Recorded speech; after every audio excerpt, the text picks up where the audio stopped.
the last issue? I hope. It might be. It's number 6. Although I thought it was an ongoing. No, they're canceling it for those two Luke Cage and Iron Fist books. Oh, I thought we were still talking about Spider-Man. Never mind. We moved on to Iron Fist. I was thumbing through Renew Your Vows. It doesn't. You're right. It doesn't look bad. Oh, dude, it looks great. There's a what do you call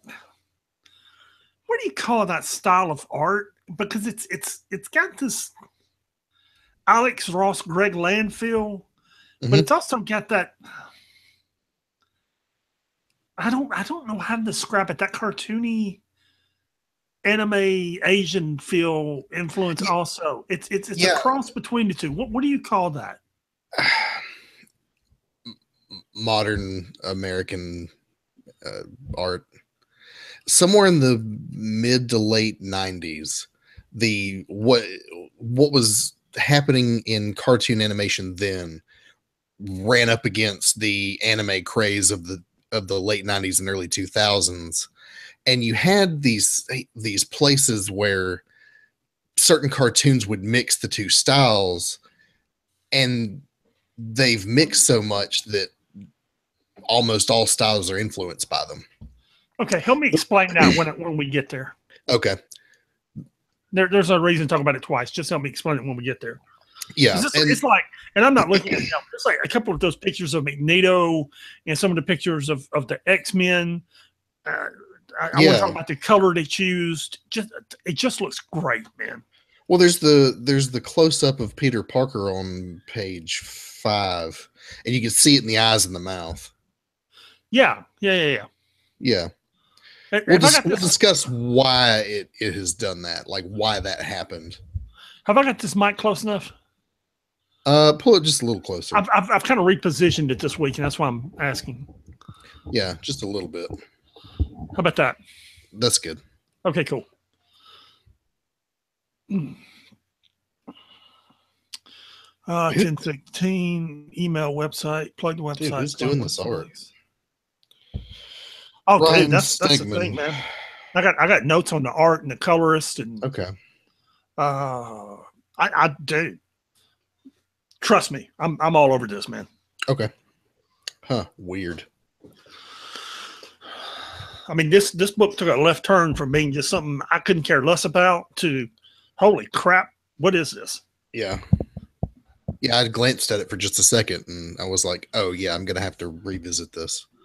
Yeah, and when I get through talking about it, you're really going to want to revisit it. Yeah. That's pleasant. Thank you. Sorry. No. Okay. Okay, let's go outside of a sports reference.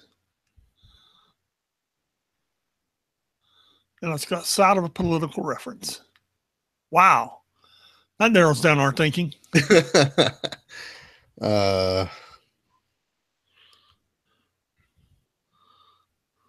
We could be Thor and Hulk with Ragnarok coming up. It'll give us something to talk about at the top. Okay. You okay with that? Sure. Okay, cool. Because that's like, what, next week? 2 weeks, but yeah. No, next week. Yeah, it's next week. It's the 6th. Next week. Yeah. Or whatever that Friday is. Yeah, 3rd, 6th, something. I don't know. Yeah. Okay. All right. Let's go. All right. I'm jacked up. I'm ready. Yeah. Okay. All right. Dude, I've been jacked all day, man. Got it.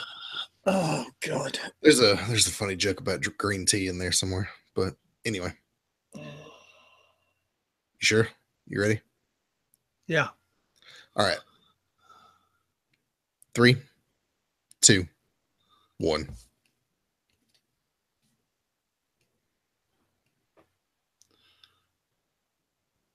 What is up? This is a 6 month behind podcast. I am Pat. And I'm Sean. And we're here to dive into another week of the Marvel Unlimited app and tell you everything you can explore this week about, just what's there. And this week we're Thor and Hulk, because Thor Ragnarok is what, man? Less than 2 weeks away. Yeah, we're less than 10 days out at this point. Yeah. I thought I'd just try and throw you by doing your intro, that whole I am Sean thing, that whole real deep, real slow thing, Well, you gotta make an entrance. Okay. I thought that'd be my entrance this week. Yeah. There was hesitation, so I could tell it at least caused you to think about it. What threw me off? I could tell. That was the purpose. Yeah, man. So Thor and Hulk is Thor and Hulk, buddy cop movie in space is coming up. That's gonna be good. Valkyrie, Loki. I almost said Loki. Yeah, Doctor Strange. Yeah, I forgot Doctor Strange is gonna be in it. Also, the Guardians for like half a second. Yep. And then and then we get Black Panther in February, which I'll be honest is the one I'm most looking forward to. And maybe we discussed this last week. I didn't realize the Justice League was coming out November 17th. I thought it was like sometime next spring. It's like 2 weeks after Thor. And this is random, just me and you talk.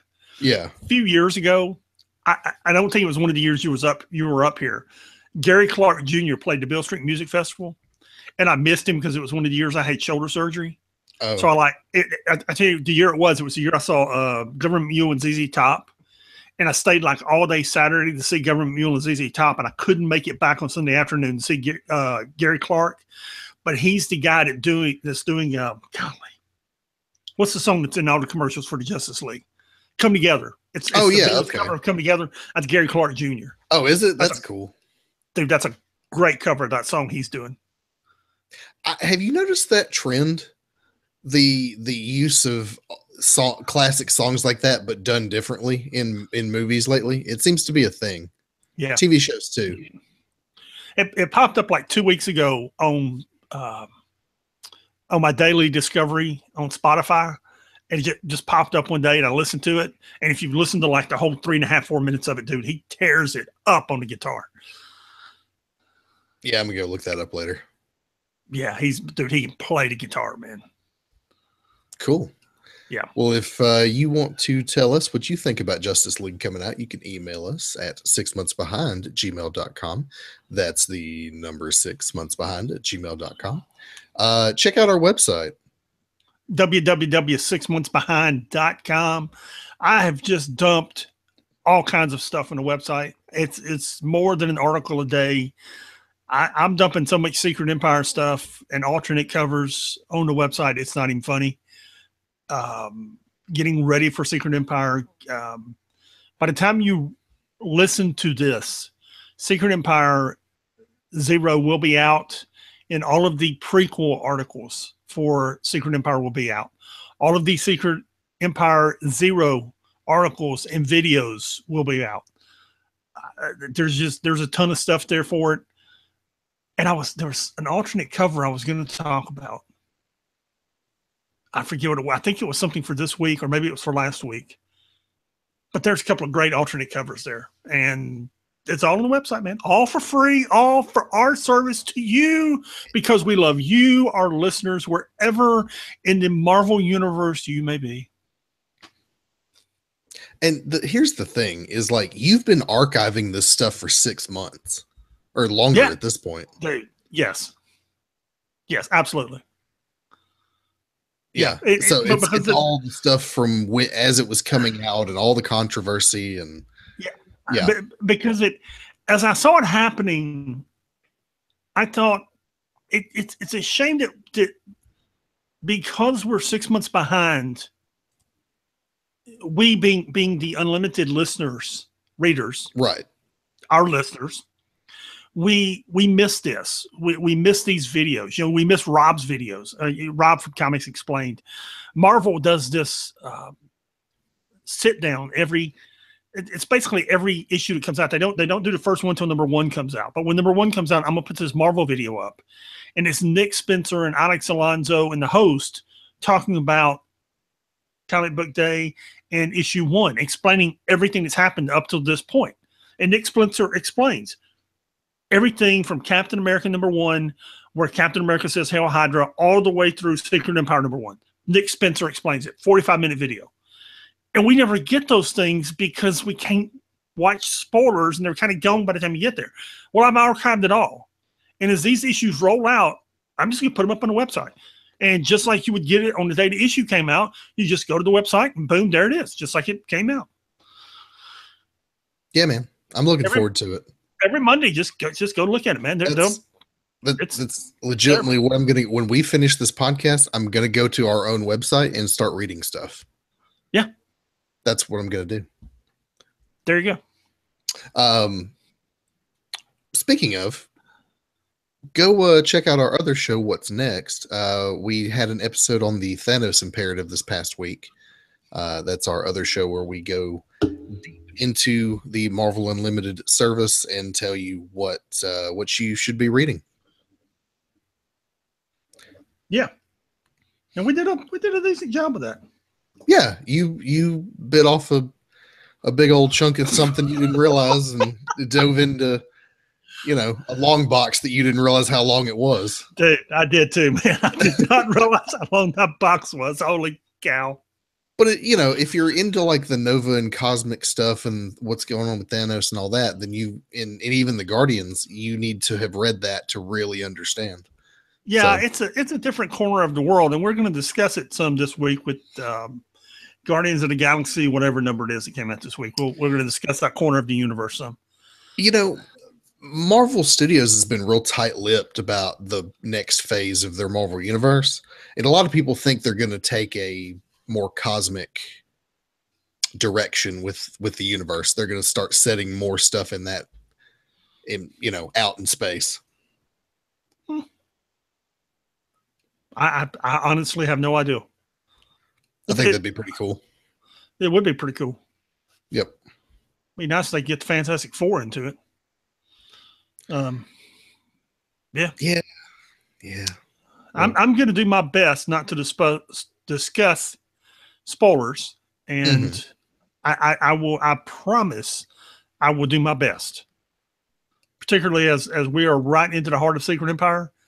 Yeah, but I can't make any promises. With this issue of Captain America Sam Wilson number 21, this is pretty much the book is almost a wrap up. Is this the last issue or like next to last issue? No.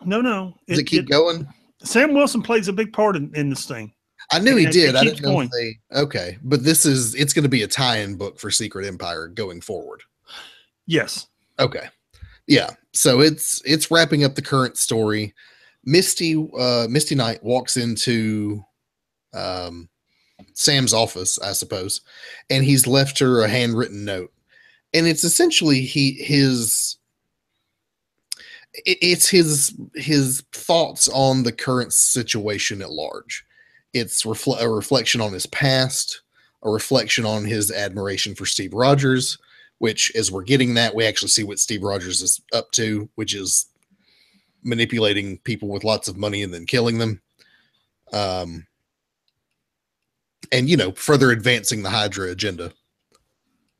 But he reflects on his time as an Avenger, he reflects on his relationship with Misty, and he's what we get down to is he's going to put down the shield for a minute and go be a Falcon again and just take the fight to the streets or something, I suppose. No. He's putting down his shield and walking away. Oh, okay. I thought, well, you see him at the end here with his Falcon costume. So I wasn't sure if like he's going to go be Falcon again or what. I don't know if that's a spoiler or not, but he's walking away. Okay. You also get a little bit with the new Falcon. He's got a bone to pick over Rage. And some teenage kid sneaking into his house after running around in his underwear all night fighting bad guys. So, you know, typical. It was a typical issue of this book, but it was a nice little wrap up for the current storyline and moving into Secret Empire. Yeah, the 3 or 4 pages of Captain America there are pretty interesting, where he manipulates these corporate guys. Oh, dude, I thought it was done really well, because he's talking about Steve on the last page there, and how much he admires Steve, and then you flip the page and there's Steve doing this. Yeah, it was done very well. I really, yeah, it wasn't a great issue. This whole series hasn't been great, but it was good, and that's kind of the way this whole series has been. It hasn't been great, but it's been good, and that's kind of the way this was. Next up, we begin our Spider-Man books, and we were discussing this book before we went on the air. This is Spider-Man Renew Your Vows #6. Now, I'm going to tell you the truth. I haven't enjoyed this series. It's one of those where when I've read it, it's because I've had to. Let's silence our cell phones. It's because I've had to, because it was on my list for that month, and that's essentially what I did this week. That has been my position on the book as well. And I got to about page 2 or 3 and thought, wait a minute, let me back up and start over. No, I can tell you where I got. I got to the bottom of page 2, which is that picture of Magneto and the Brotherhood of Evil Mutants, and thought, let me back up. Okay. Yeah. And let me start over here. And I did a little research, and Ryan Stegman is doing the art in this, and Jesus Bertolf is doing the color. And you and I discussed what you would call this art style, and I really don't know. It's a cross between, and as I was saying earlier, it's a cross between Alex Ross and Greg Land, and some form of Japanese anime cartoon. Okay. And how did you describe it? You help me out with that. Okay, so a little history lesson. Somewhere in the mid to late 90s, what was going on in art and animation styles, particularly in cartoons, in American styles, they ran into that anime craze that was in the late 90s and all through the 2000s. And even now, I mean, I don't know if you heard, but Netflix is spending a bunch of money to produce like 30 different anime series. The two art forms crossed, and if you guys know what I'm talking about, you're all nerds. But they influenced each other in these different mediums, and they have intermingled so much at this point that both styles have borrowed techniques and influences from the other style. So you're seeing more of the anime style intermingled into typical American art, like you're seeing in this book here. You also see the same vice versa. Like if you go watch Castlevania, which actually is really good, it's on Netflix, you see the American influence in anime. It's actually really neat, and if anybody that's kept up with it, you guys know what I'm talking about. But yeah, that's kind of what you're seeing here. This is like if Greg Land was a 20-year-old Japanese kid. So the art and the color, it's a combination, and a lot of times it is. You can't just have the art without the color, or the color without the art. Yeah, the two are they really have to be in sync. And they really pop in this book. Holy cow, does it look good. So that was the first thing. The second thing is the book opens with Magneto chasing Banshee, and Magneto dropping a container on Banshee and killing Banshee, and the Brotherhood of Evil Mutants being there. Avalanche, the Blob, Toad, a couple of others we're not familiar with. Then you cut to Peter Parker's birthday party, which Professor Xavier crashes, and he wants to have a word with Peter. Then you get to the mansion. All the X-Men are there, including a married Wolverine and Jean Grey who have a little baby. That's about 3 or 4 years old. Little baby, little child. All right. At that point, hold on. At that point, I thought, I just did the same thing you did. I went, all right, hold on. So I thought, okay, you got all the X-Men. You got Jean and Wolverine married. What Earth is this? Because what Marvel did with Secret Wars is they destroyed all these alternate realities, and then they started setting them back up again.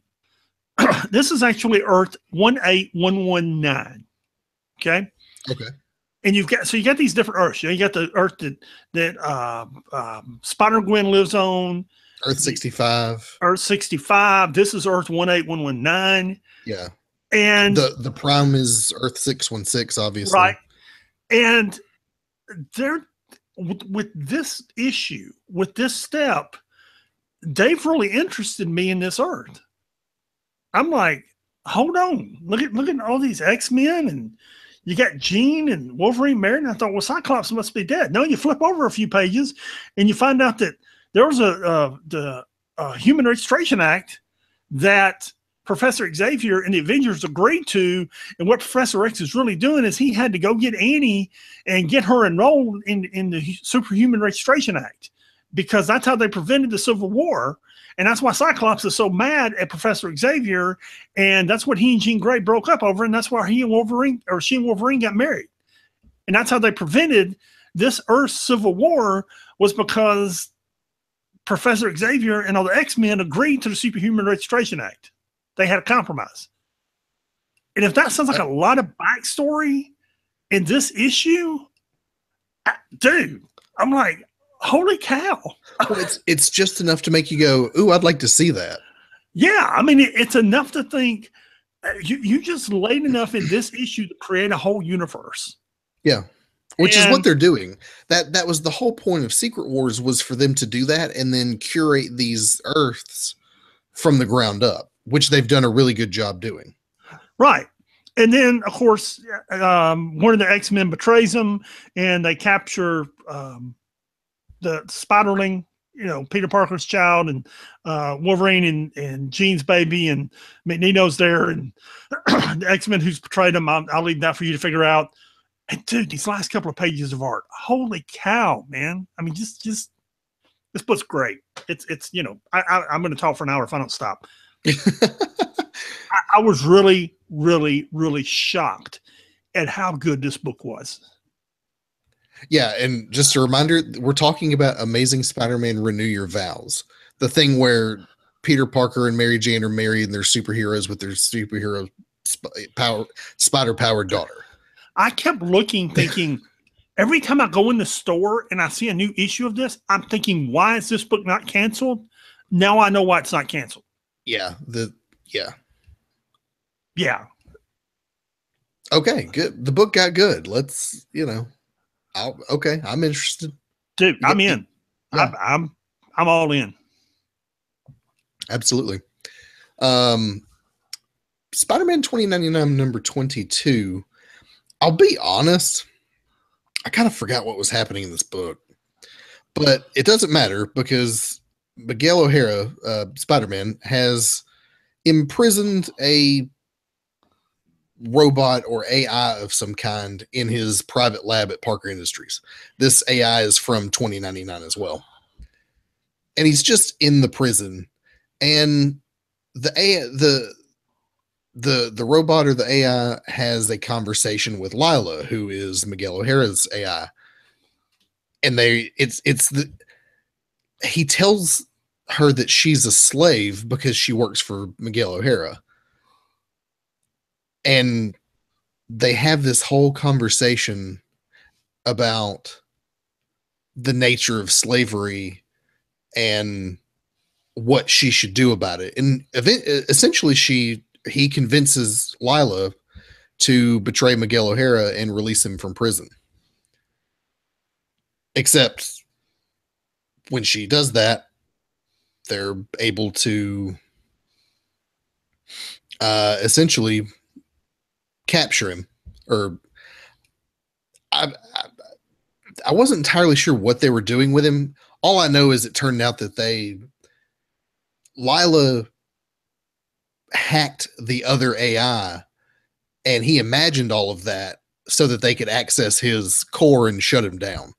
Now that didn't work out, and there's a big fight at the end. But I just thought the whole conversation between two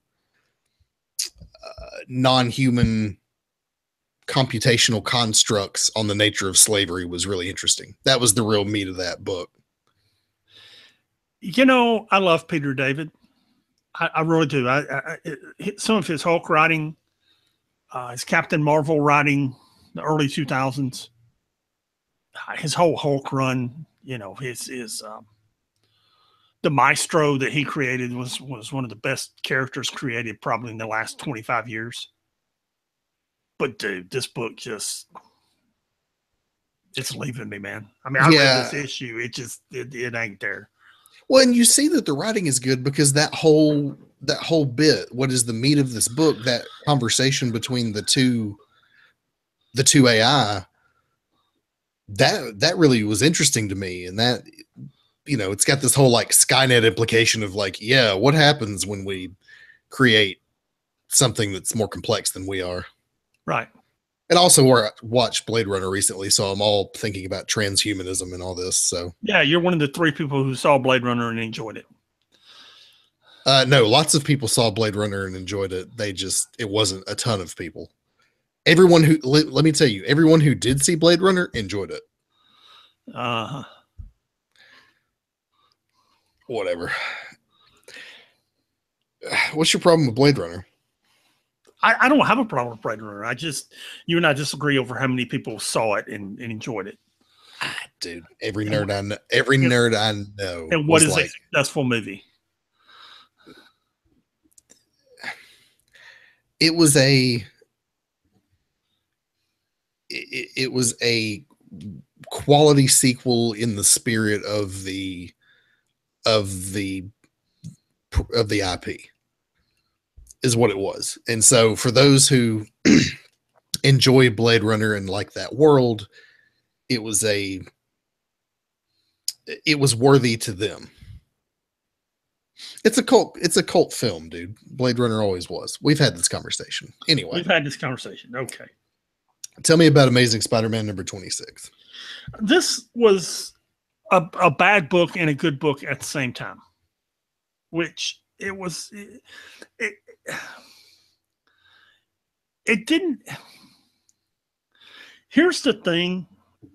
I didn't really enjoy this book, but I know where it's going. So I kind of enjoyed some of the seed it's sown.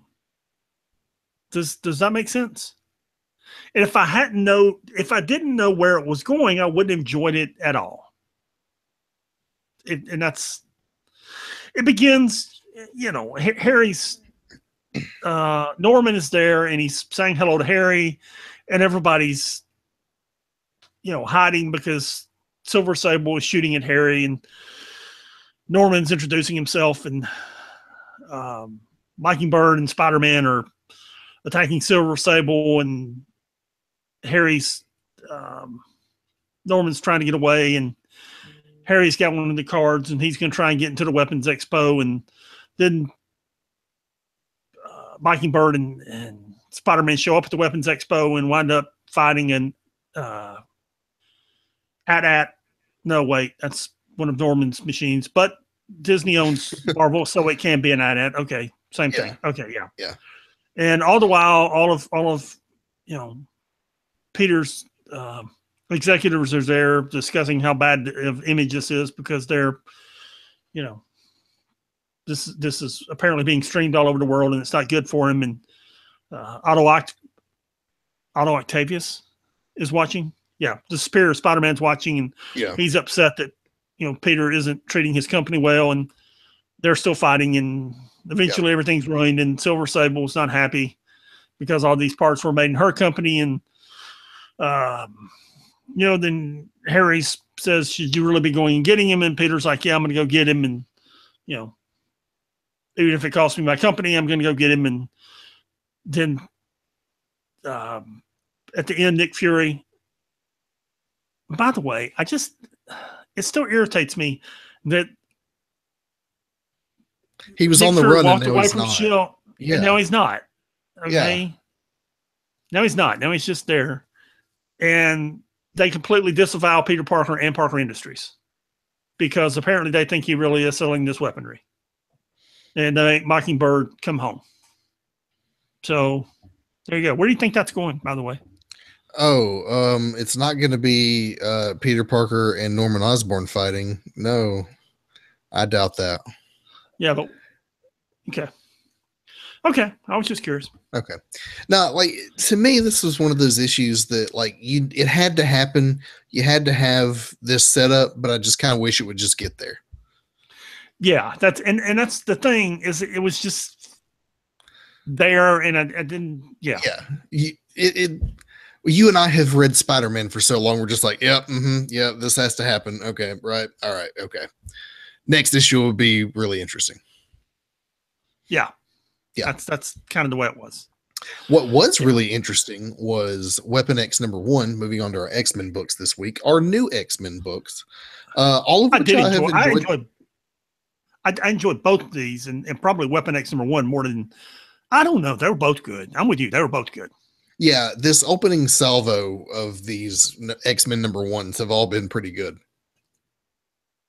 I'm not even, I'm even excited about the Iceman and Generation X book a little bit. So, which you and I had said, Bobby Drake just needs his own dang book. So I'm glad he got one instead of telling Bobby stories in, an X-Men book. Anyway, Weapon X #1. First of all, I really like the cover here. It's a cool cover. It's a very cool cover. Second, you've got Greg Squared on the creative team. You got Greg Pak writing it and Greg Land doing the art. So, dude, that's a great team too. That's a 1-2 punch, especially for X-Men. Particularly for X-Men. So we begin the story with Old Man Logan hanging out in a park, feeding some deer or whatever. And some hikers walk by and they're a little lost. He points them in the right direction. And all of a sudden he's being sliced apart by robots. Turns out these two hikers are the newest creation of Weapon X. And they're out to get Wolverine. Or at least bring him in, which is always what Weapon X wants to do. So he barely manages to get away from them. He remembers his time in Weapon X, so he goes and meets up with Sabretooth, who's not happy to see him, and they're going to team up and fight Weapon X. And they'll probably get together with Domino and Warpath and Lady Deathstrike along the way, because they're all on the cover. Then they showed some stuff with Lady Deathstrike in the issue that was pretty interesting too. Yeah, it appears that Weapon X already has her in their possession. Yeah. In fact, I think we saw that at one of the ending X-Men books a couple weeks ago. Yeah. So that brings us to X-Men Blue #1. I'm going to warn you, if you don't want spoilers, skip ahead about 3 to 5 minutes, because I'm going to give you one spoiler and I may give you a big spoiler. So skip ahead. X-Men Blue #1. This opens with this basic X-Men team that we've seen so many times. Jean Grey, Cyclops, Iceman, Beast, and who did I forget? I forgot somebody. Maybe not. Angel. Yeah. Yeah. And, always forget Angel. And they're attacking this yacht. And by the way, they're a team. It's an amazing concept. The 5 of them acting as a team, doing something together, which they never did in that last series they have. It's an amazing concept. So they attack the yacht. They first attack Black Tom. Of course, the Juggernaut's there. They're brawling with Juggernaut and losing when the Beast opens a magic portal and sends him to Siberia. They send Juggernaut to Siberia with a little side trip through hell, which Scott Summers doesn't particularly appreciate. They kind of bust up the yacht some, but everybody lives happily ever after. and then they eventually wind up in is that pronounced Madripoor? Madripoor? Madripoor. Madripoor. Thank you. Where we find out who they're actually reporting to, which is your first spoiler, and turns out they're working for Magneto. Yeah, that was interesting. That was interesting, and he's once again taking pieces off the chessboard, which I thought was just very interesting. And they're working for him. And is Magneto just playing a really long game here? Magneto was always playing a long game. Yeah, but he seems to be systematically removing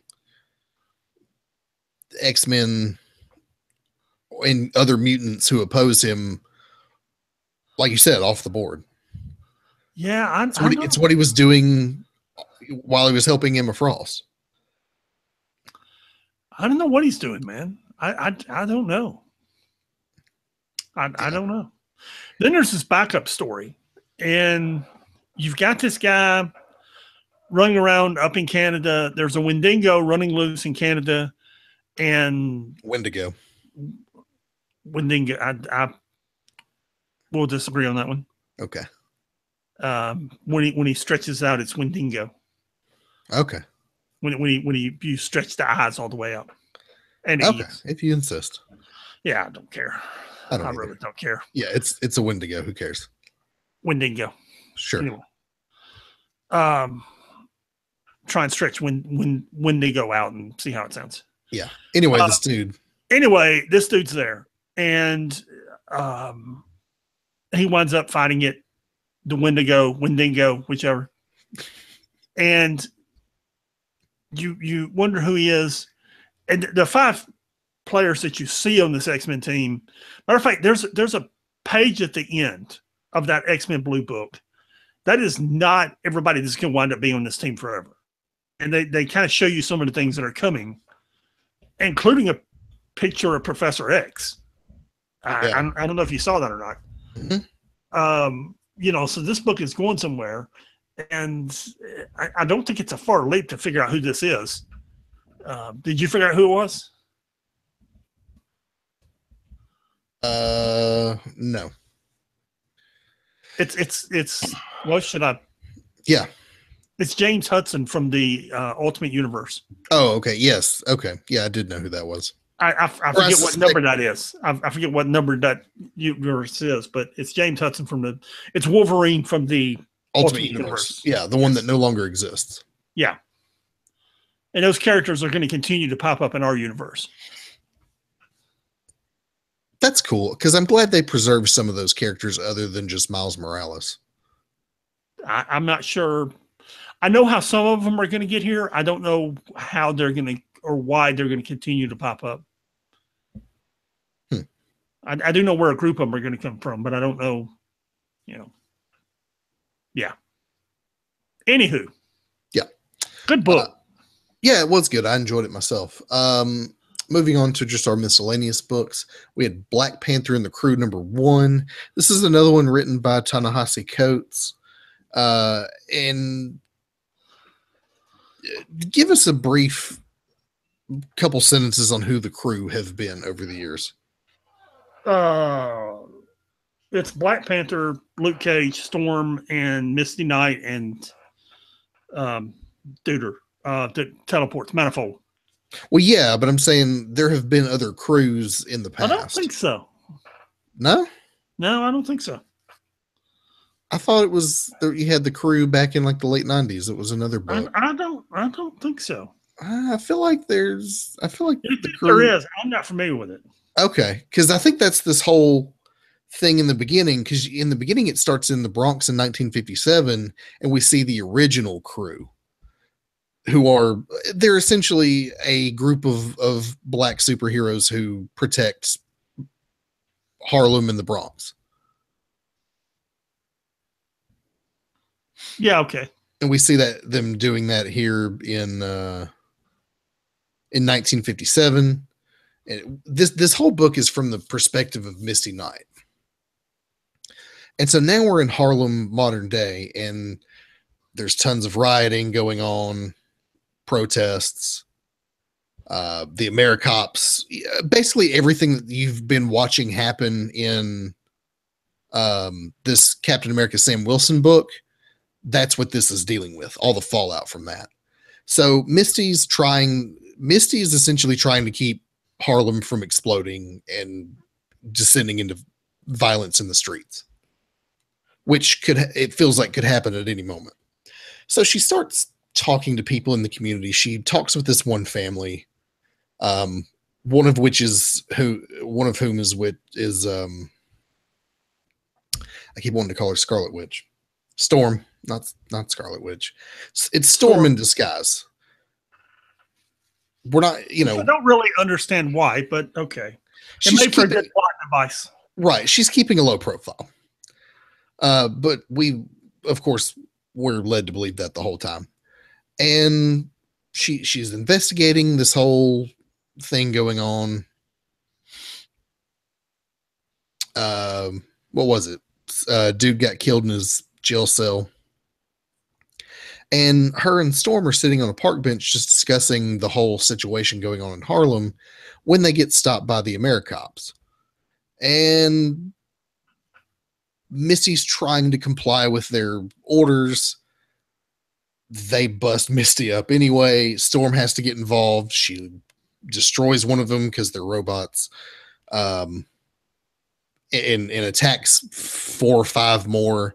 So now her Storm and Misty are essentially fugitives in Harlem, and they've got to decide what they do now from this side of the fence. It was okay. It wasn't half bad. Unfortunately, this book's going to get canceled in about 2 issues. So I think it made it 6, but yeah, I'm with you. Yeah, I think they made the decision to cancel it around the 3rd issue, and they just published the 6. Dude, it didn't make it long, man. I mean, issue 1 and 2 didn't sell well, and it got canceled quick.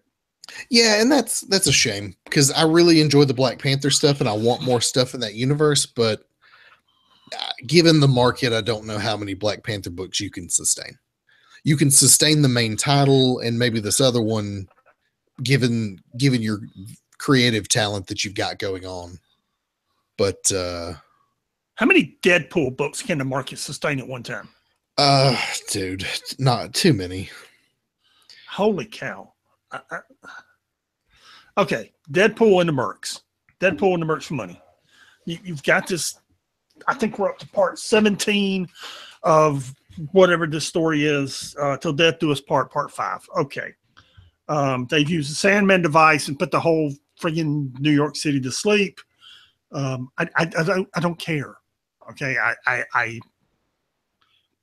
You gave us an interesting set of Mercs in Domino and Machine Man and Hit Monkey. Okay. And now you've got them wrapped up in this story, and the book's going to get canceled soon as we head into Secret Empire. And I just don't care. So everybody's asleep, but Machine Man and Spider-Man and Deadpool are coming with Dracula, and they're fighting people, and they're fighting the monsters, and finally the vampires show up. And when the vampires show up, Dracula finally appears and commands the vampires to do what he says. And, finally the monsters go and get Shakila, who, tells her that she's losing control of her army because half of them are vampires and Dracula's taking control of them. And then Shakila and Dracula finally become face to face, and Dracula confesses his undying love to Shakila, and things all go south for Domino and Spider-Man and Deadpool. There you go. Because Dracula betrays him to Shakila. Okay. I couldn't care less. Obviously. I couldn't give a rip. Dude. If there were a level of disinterest in this book, your number would be a 10. Yes. Yeah, you're so disinterested. No, I understand. I mean,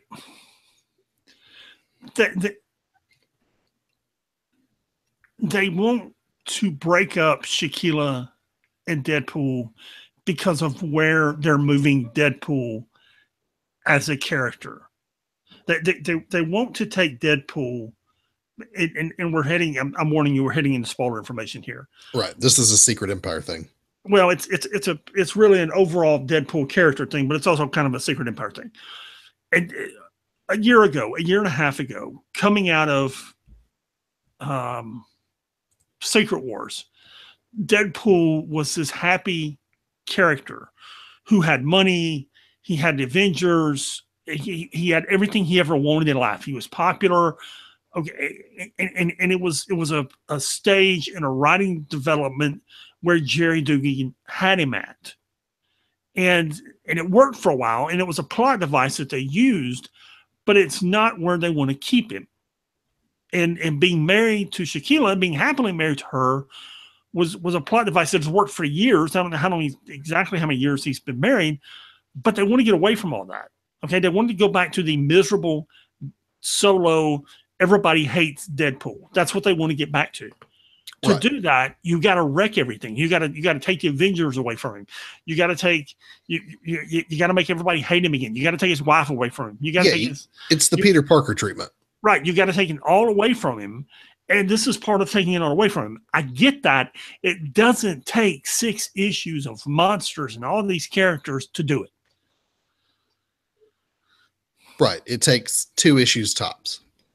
Yes. 2 issues is probably too much. It doesn't take 6 issues of bad storytelling to do it. That's my point with this story. Yeah. Yeah. But apparently Deadpool and Punisher was better. Dude, Deadpool and the Punisher. Here's the thing. So I start reading this, and this opens with Punisher in this kind of underground casino. You know, the bar with no name? Yeah. Where the villains hang out? Well, this is kind of like a casino for the villains. And they're like hanging out in there betting on stuff like how long it's going to take Captain America to beat this guy up, or how long, you got to blow this picture up of this one screen that's on page something. It's on page 4. Spider-Man, not the original, beating the Scorpion. And there's like odds on how long it's going to take him to do it or whether or not he's going to win. So anyway, of course, the Punisher being the Punisher, he just goes in there and he's monologuing as he goes because he actually feels sorry for the guys because they just want to go in there and have a good time. So he goes in there. Of course, he shoots the place up, kills them all. And he's down to the last guy, which is the owner. And he's got a gun in the guy's mouth. And the guy starts mumbling to him. And finally, Frank tells him to write it down. And what he writes down is, I can give you the bank.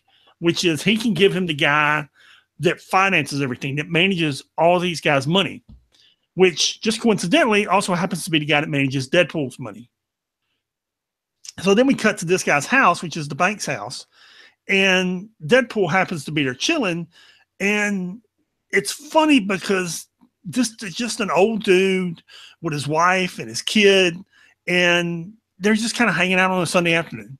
You know, the wife's in the pool swimming, the kid's running around playing with Deadpool, and Deadpool's kind of, just chilling with the kid. And then Frank shows up and decides everybody's got to die. And Deadpool's like, no, I don't think so. It's because yes, they may be evil, but the dude manages my money and I've known these people for years. And no, I don't think so. And the wife tries to escape, and Deadpool's like, okay, you want to kill the bank, fine. You want to fight with me, fine. Let the wife and kid go. And they're going to a boat, and the boat blows up and kills the wife and kid. Oh. Yeah, and Deadpool's pretty ticked. And Frank's pretty shot up, so he escapes to one of his safe houses. And Deadpool gets there, and Deadpool has done cleaned the place out.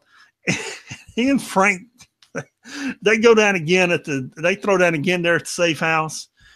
I'm telling you, this is a pretty good book, man. It's a pretty good book.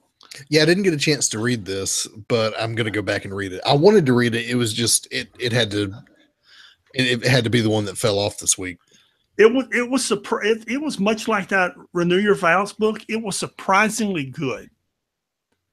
I mean, because I'm not huge on Deadpool, but Deadpool and the Punisher sounds interesting. So it did to me, which is why I read it, and I kind of like had my fingers crossed going into it, and it exceeded my expectations. I mean, when I saw the kid die, I was like, holy cow, this just got real. Yeah, this got dark. Yeah, and it got dark and it got serious, and yeah, it was yeah, it's good, man. Cool. What else was pretty good was this Doctor Strange and Sorcerer Supreme book. We're on issue number 7 now. First of all, I really like this cover. So the Doctor Strange and the Sorcerers are back in the present day, and they're helping the Avengers fight Sir Isaac Newton, who has this. It's a book called The Word of God, and the longer that Isaac Newton reads this book, the more powerful he becomes. So they're trying to figure out how to shut him down. Eventually, they figure out he's looking for some sort of artifact. Doctor Strange realizes he knows he's been in possession of this artifact, and then uses said artifact to bring the beat down on Isaac Newton. But not in enough time. He's summoned the horrible creature that they have to fight now. Most of this issue is just the Sorcerer Supremes fighting alongside the Avengers. There's also a neat little B story with Night Nurse.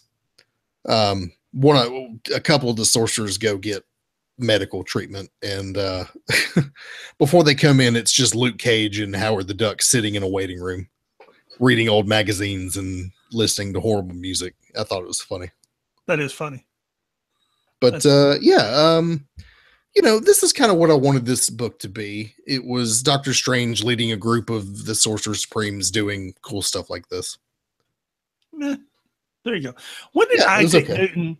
I was in that Shield book a few years ago. Yeah, Secret Warriors. Isaac Newton and was it Benjamin Franklin? Maybe. Yeah, I think it might have been Ben Franklin and Michelangelo and yeah, like all those guys from history. Some great scientists from history are like.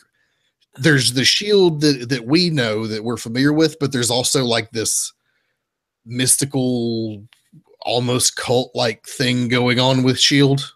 Yeah, because he's gonna. I'm just gonna tell you, he's gonna turn up as like one of the scientists for Hydra that helps them create all this stuff that does all this crap with Steve Rogers. And I'm just like, where did Isaac Newton just start popping up everywhere? I really like the idea of Sir Isaac Newton being a villain. I mean, just here he is in his Doctor Strange book as a villain, and now he's in the Hydra book as a villain. And he's just kind of popping up everywhere, man. I don't. He's like this immortal dude that's just everywhere. Yeah. Okay. Yeah. Anyway, I'm down with it. So, Guardians of the Galaxy number 19.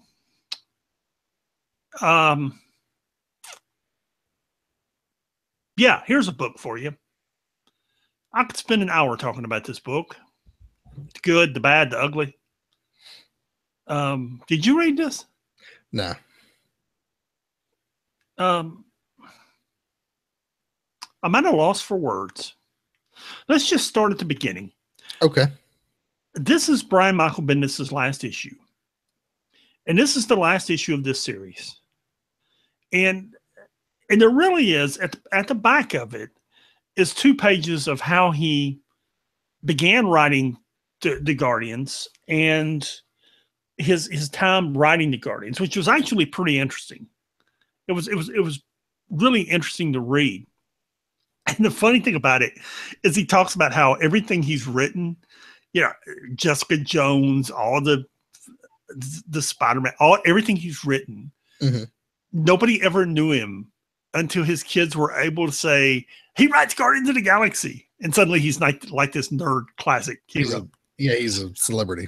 Yeah, it's pretty funny. Because now everybody knows him as the guy who writes the Guardians of the Galaxy. And what happened is when the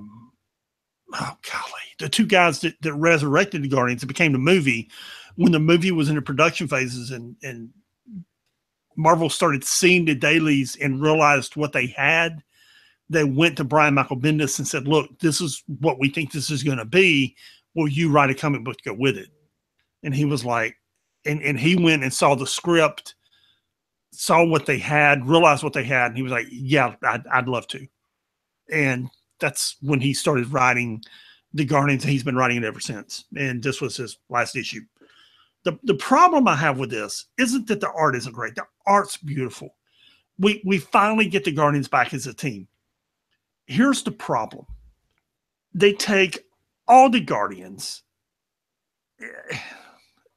Venom, Ben Grimm, Kitty Pryde, all of them, yank them back together, throw all the cosmic powers together, have them invade Earth, fight Thanos, and beat Thanos in one issue, 32 pages. Beat Thanos rather easily, actually. And I'm just like, you did all this in 32 pages when you've had these guys in single issues floundering around Earth for how many issues? Ever since Civil War II, which has been at least 6 months, if not 8 issues. I mean, how many issues have you wasted when you could have been building up to this? Instead, you cram it into 32 issues? Seriously? And that's my problem with it. Is you cram this story into 32 pages when you could have spread it out over at least 3 or 4. The last 19 books? Yeah. So yeah, like, what are you doing? I mean, and that's my problem with it, because it's a great story. It's a great read. It's fun. You know, it opens with Peter Quill and Rocket trying to find a ship to get off the Earth, and Carol once again explaining to him that, you know, she doesn't have any ships. Oh, wait, there's a spaceship graveyard out here, you know, off of Indonesia. And Rocket's like, wait, you have a spaceship graveyard? I can work with that. Well, why didn't you tell me this before? I don't know. Why didn't you tell him 19 issues ago? Who knows? You know? Yeah. So was there supposed to be a larger story here, and then they decided to move Brian off the book? So he was just like, let's fast forward to the end. I don't know, man. I really don't know. I mean, because this whole issue, this whole story just feels rushed. Well, and we've been complaining about this grounded thing for a while. So maybe it was hey, we got to get them back into space. Let's just do this. Look, do you have the book open? No, I was looking at Kingpin, but yeah. Don't sweat it. I mean, it's good, man. It's you know, it's Drax fighting Thanos, it's Gamora fighting Thanos, it's everything, man. But it's the story. It's the story you've wanted this whole time, but packed into 32 pages. Yeah, it's Angela beating the Badoon all by herself. You know, cracking open a can and then threatening everybody else. Dude, it's great. You know, at the end, the universal powers, you know, Annihilus and it's Annihilus and somebody are sitting there, and, you know, maybe we don't need Earth after all. No, I don't think we do. I think we can conquer the universe and just leave Earth alone. Yeah, I think we can. Just, dude, it's great. I just don't understand why they had to cram it into one issue. Right. Why couldn't all of this have been? Why couldn't this been the story the whole time? Yeah. I don't know, man. Well, who's taking it over? I do not know. Hang on. Let me get to the last page, I tell you, because it starts again next month. Because God forbid they just keep the numbering going and keep it rolling. No, we have to start over with a new number 1. Jerry Dugan and Aaron Kuder. Okay. Cutter. I know that name. He's done something before. I think was that the guy that was doing Scarlet Witch? Might have been. I mean, but God forbid we just keep it going with the same numbering. No, we just. Yeah, and it's the number, like, just start with number 20. You even got a good number to start on. No. Until a few months from now, when we're going to start over with number 137 or whatever. Right. Yeah. Yeah. Whatever, man. And it's a good book, man. That's the thing. It's a good issue. It's a good read. It's a very good read. Wait, tell you what doesn't have that problem is Kingpin number 3. First of all, look at this cover. This cover is awesome. Yeah. In fact, this is a good book, man. Yeah, this is a good book. It is a really good book. In fact, the art and the whole thing is really good. So this book is titled Kingpin, but really this book is about Sarah Dewey, who is this woman, this journalist who's writing a book for Wilson Fisk. Because the whole thing has been told from her perspective. And as we meet her here in this first issue, or this third issue, of this first page, she Daredevil has broken into her apartment and is trying to warn her about Wilson Fisk. So she's kind of spooked about that. She meets up with Wilson Fisk. There's some dialogue about the gentrification of the neighborhood and what he's done to prevent essentially this old lady's building to be sold out from under her. And she starts investigating, and she goes to see the head of this development group that's been in the neighborhood. And it turns out it's Tombstone. That's who's doing this. He's really just using the development company to hide his finances and to take over territory, which is, I guess, how modern gangsters work these days. So he spends a lot of time threatening Sarah Dewey here and talking about the Kingpin, and Tombstone, not being the smartest guy in the world, just starts rattling off a bunch of old stories about how he's more gangster than Kingpin, which Sarah records.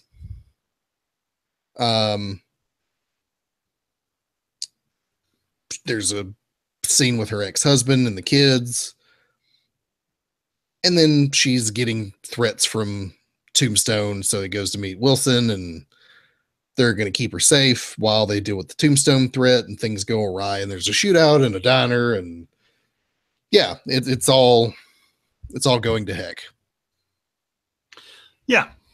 This is a very good book. This is probably, it is really good. There's 2 or 3 kinds of books. You got books like Deadpool and the Punisher, where there's lots of action and violence, and you got books like the Guardians of the Galaxy book we were just talking about, where there's lots of superheroes. And this is kind of like that Vision book that we had a few months ago that lasted 12 issues, lasted a year, where it was really storytelling, almost like a novel. That's what this Kingpin book is. It's almost like a novel. It's not really superheroes. It's not lots of guns and violence. It's almost like reading a mystery book. And that's what that Vision book is. And that's really almost what this Kingpin book is. It's almost how it reads, and it's really, really good. Yeah, I'm enjoying it quite a bit. I figured I would when I saw that it was coming out, and I've enjoyed it so far. It's really good. Yeah, and they're going somewhere with the Kingpin as a character, and I'm enjoying seeing him get there. I really like that they've taken the perspective off of him so much and put it on her, because it allows you to see the Kingpin from another perspective while also seeing everything else around the Kingpin from a particular perspective. Yeah, it allows you to see, Daredevil just showing up in your apartment and telling you things is kind of creepy. Yeah. Yeah. You got to wonder if it's similar to, what was the scientist lady that Victor Von Doom keeps pestering? Oh, Dr. something. Yeah, I forget her name, but it's probably a similar feeling. Yeah, probably so. Like, okay, can the guys in tights not come into my window every night when I'm trying to sleep, please? This didn't happen before. I would like my life to just go back to normal, please. Yeah. Yeah. How was Mosaic number 7? It sucked. Really? Yeah. I mean, here's the thing. They've got him. I glanced at the first few pages, but I didn't finish it. They got him in Adelan, and they're experimenting on him, and he's too worried about hitting on ISO to care. And then we kind of rush through all the events of IVX to bring us up to the current time, where he's burned down on New Adelan, and he goes to talk to his old friend, who says you're a pompous, self-centered jerk. So he goes on a self-centered tirade, being a self-centered jerk, and somehow he winds up with being a moloid. What? Yeah, with the mole men, who serve, Yeah, I'm familiar. Yeah, and he's underground with them, and he possesses one of them, and somehow they're serving Diablo, and I Don't Care. Okay. Alrighty then. I mean, the whole thing is basically him whining for an issue because he's not rich and famous anymore. Well, if I were rich and famous, then I wasn't. I'd probably be bummed about it too. Yeah. Okay. There you go. Anyway, Old Man Logan number 21 was pretty good. So Asmodeus has sent him back in time, except he didn't send him back to the wasteland like he was supposed to. He sent him, well, to the War of 1812, which I didn't realize Logan was alive back then. I thought he came along just a little bit later, but I guess not. Because essentially what's happening is his consciousness is being transported into his body of that current time. Whatever he was doing at that current time, he goes and relives that. So he starts here in the forest of Canada in the war of 1812, and he's a fairly young man. He gets captured by some French troops and they torture him, but as soon as he pops his claws to escape, they all freak out and think he's a demon. He grabs that amulet that Asmodeus had with him, and that transports him to another time in his life, and he's advancing forward now, and he finds himself during his Weapon X days. Specifically, he finds himself in the moment that they're lacing his bones with adamantium, which is supposed to be really painful. He's able to get himself out of that situation and teleport even further forward, where he comes to in a forest somewhere, wearing his yellow and blue costume, and oh crap, there's the Hulk. So it's essentially his first appearance. If you remember, the first time you see the Wolverine is Hulk 181, where the Hulk fights. He's fighting Wendigo. Yeah, he's fighting the Wendigo. Yeah, the Wendigo. Yeah. Yeah. Meanwhile, Asmodeus is auctioning off his empty shell of a body to the highest bidder. Yeah. Yeah, it was good. I enjoyed it. Yeah. What am I supposed to be reviewing here? Oh, Power Man and Iron Fist number 15. Oh, yeah, that book that you kind of didn't read. That I didn't read, and I find myself thinking I don't care about these books a lot. This was not it wasn't a great week. I mean, we had some good books. You had some real stinkers. And I had some real stinkers, and somehow I assigned myself some stinkers, and they beat Alex. He's got the demon. They get out of the demon. There's a lot of fighting. They take the demon down. The series ends. They move on to their solo series. The Defender's coming out in a couple of months. Hooray. Yeah. Yeah, there you go. This series really disappointed me. I'm sorry. The art disappointed me. The series disappointed me. I'm really sorry. The first 3, 4, 5 issues were okay. Then it was like, eh. And then after that Christmas special last year, it really jumped the shark. Yeah, it did. Yeah. So, it was always supposed to have that kind of silly bent to it to begin with. And I get that, but I don't know. The writing's not been good. But it's supposed to have that silly bent, but it got all wrapped up in this demonic thing. So you kind of lose the silly stuff when you get all wrapped up in this demonic thing with the Alex character, and it just got weird. Yeah, the book I think struggled from identity crisis. It wasn't really sure what it wanted to be. Yeah. Yeah. Gwenpool number 14. Gwenpool teams up with Kate Bishop, Hawkeye, and Ghost Rider and goes on a crime-fighting adventure. And then at the very end, her parents show up. That's the book. What did you think of this? I think your summary just told me what you thought of it. It was fine. It was typical Gwenpool. Why do you think this book sells so well? Because it's Gwen Stacy with the characterization of Gwenpool running around in a Skippy costume. and doing Deadpool stuff. But at some point, aren't people going to buy like 2 issues and realize there's no substance there? Not everybody wants the substance.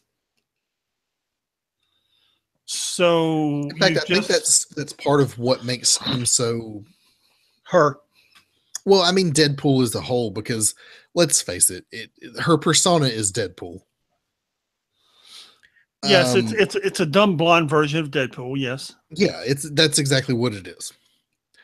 And I think that's what people like, is that you don't necessarily have to have this substance, so the continuity doesn't matter as much, and you can just jump in and out and just read the stuff. It makes it really easy for casual comic book readers to just read.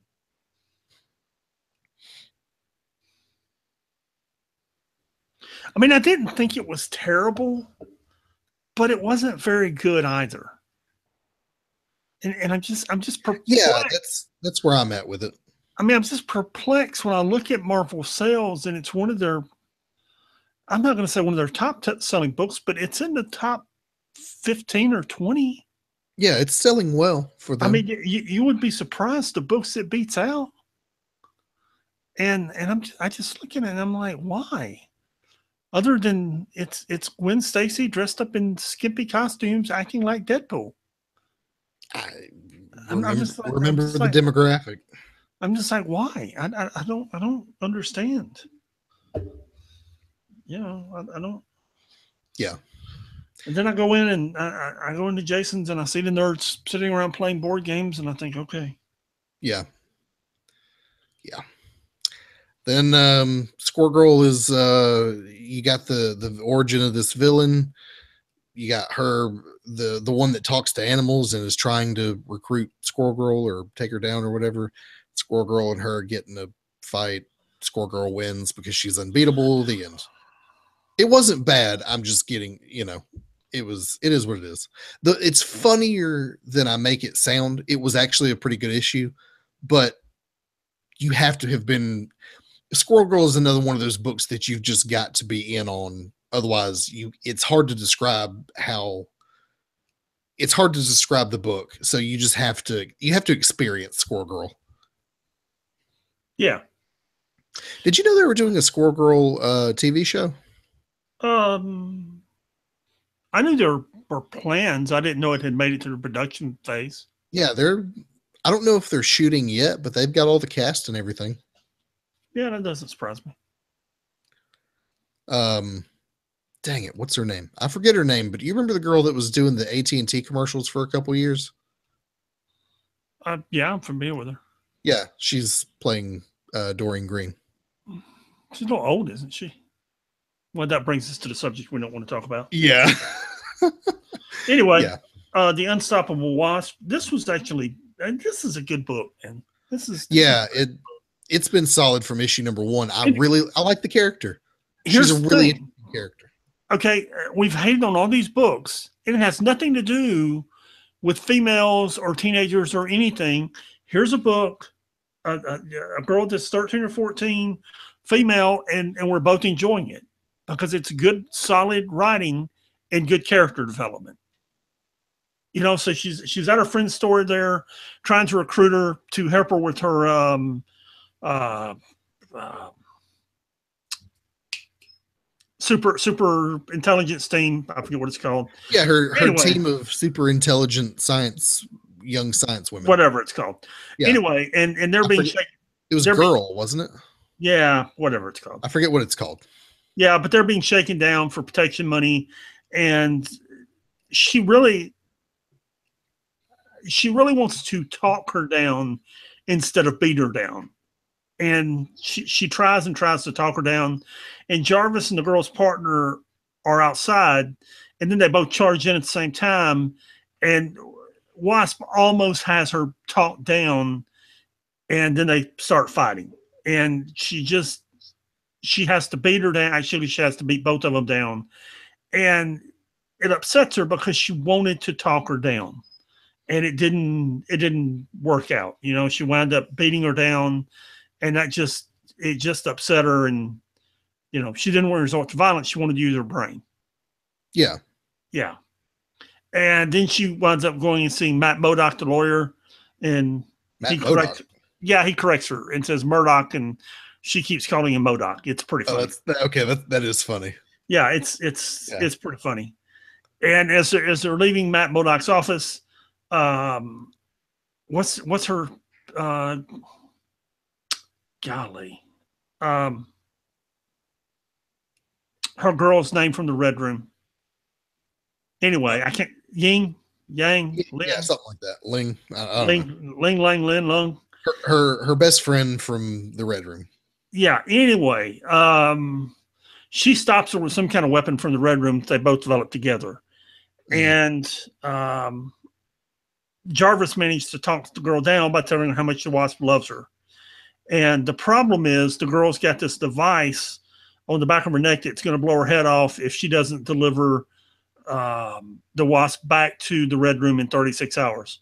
So she sets the Wasp free, but they got 36 hours to get this thing off her head. Which, you know, that's the end of the issue, but I'm sure with her super science team, they'll get it off there. There you go. It was a good issue, man. I really enjoyed this book. Yeah, it's a cool character, and I'm down with it. Yeah. Moving on to our Star Wars books this week, the only one we had was Dr. Aphra. This is number 6. So they're still on the Citadel of Roar, being pursued by Imperials, Aphra and her dad. And okay, this is where I wanted to get. This is where I wanted this book to go. I knew this was coming. You get a lot of backup story about this sect of Jedi.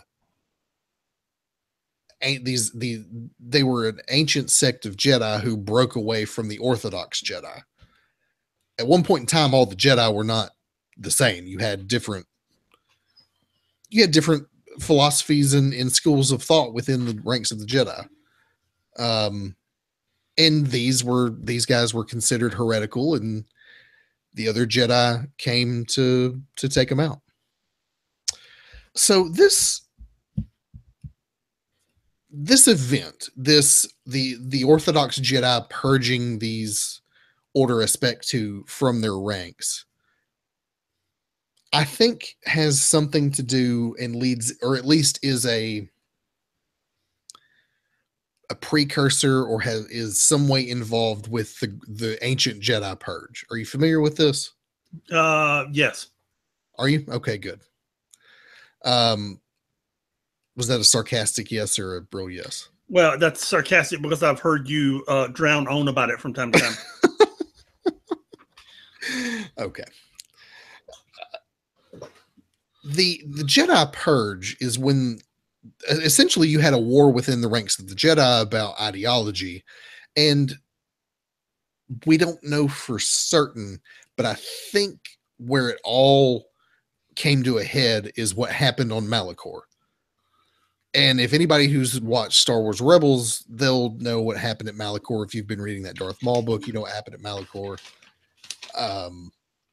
Essentially, there was a sect of Jedi who were building some sort of energy weapon, and a lot of Jedi got killed. It's also where a schism happened, and some of these Jedi banded together and just went away. They sailed off into the unknown regions of space.